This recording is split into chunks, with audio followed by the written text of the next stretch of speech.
You know a true believer when they are out having fun.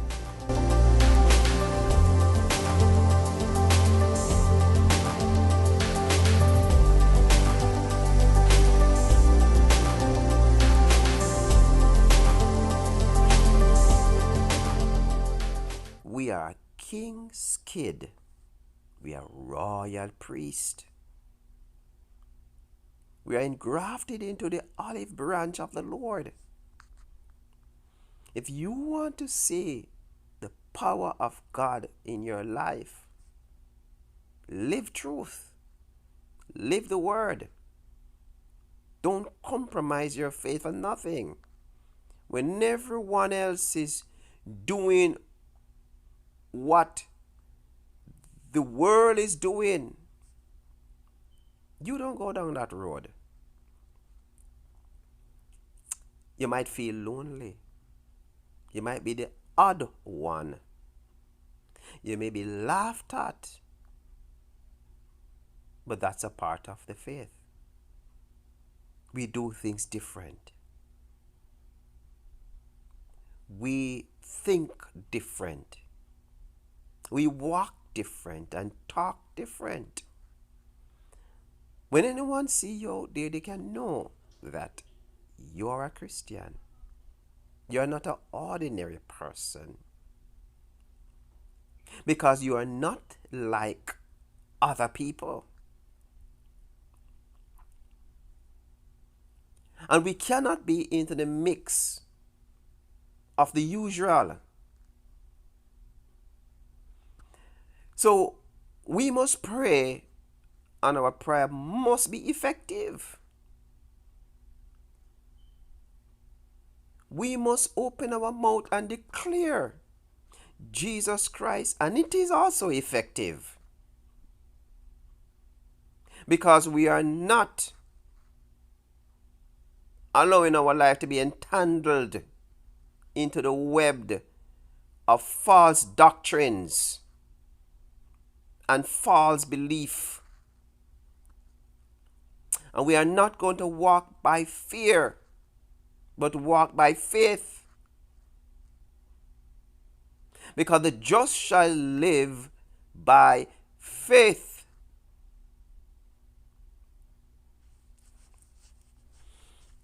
You know, in my early days of Christianity, I used to be very hard on myself in terms of how I walk, what I believe in. And I get to learn over the years that God has truly set us free. We don't have to basically putting ourselves under tremendous rigors.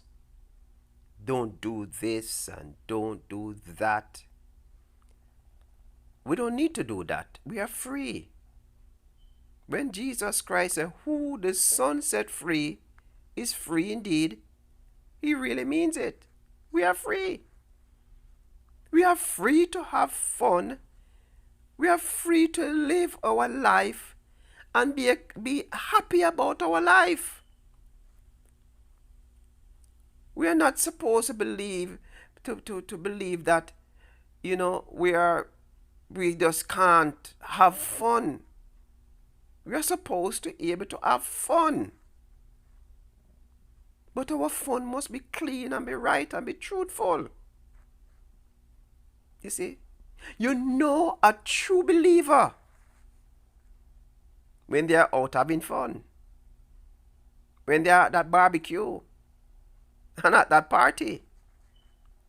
The things that they will do, the kind of things that they will say, how they dress, and how they associate themselves. You know a true Christian.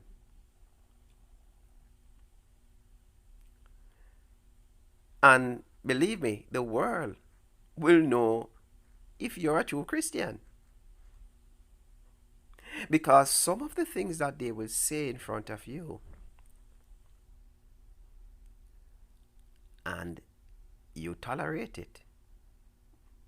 They know that you're compromising. We must always be uncomfortable in an atmosphere that is full of all kinds of evil, dirty talk and dirty lyrics, and all kinds of things that is not of God. If we can able to be in a group of people and they are cursing and behaving, and we comfortable and able to join these conversation, something is wrong. We must never be comfortable associating with ungodly people. But in our association, our light must shine. They must be able to see the God in us and read the Bible through our expressions.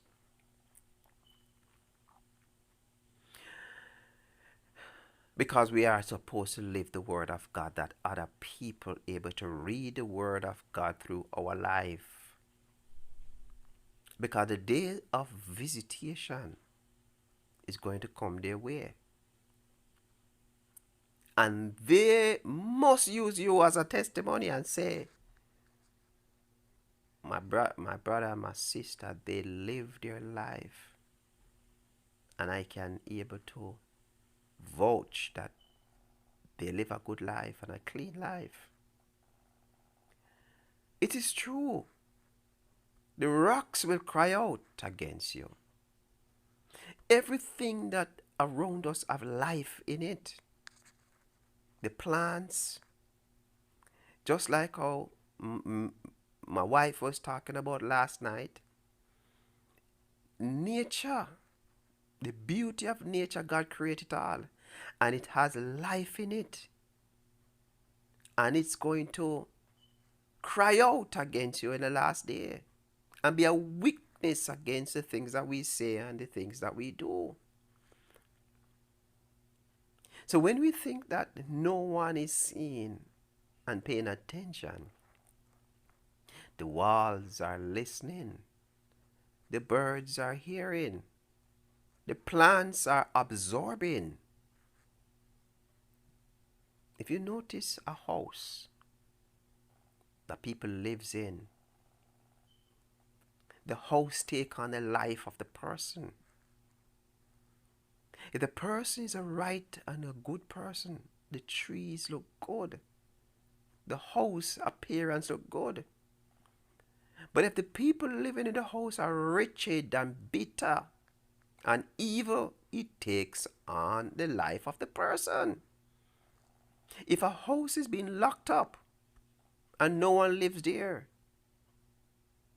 the environment around the house take on emptiness. Place become bushy.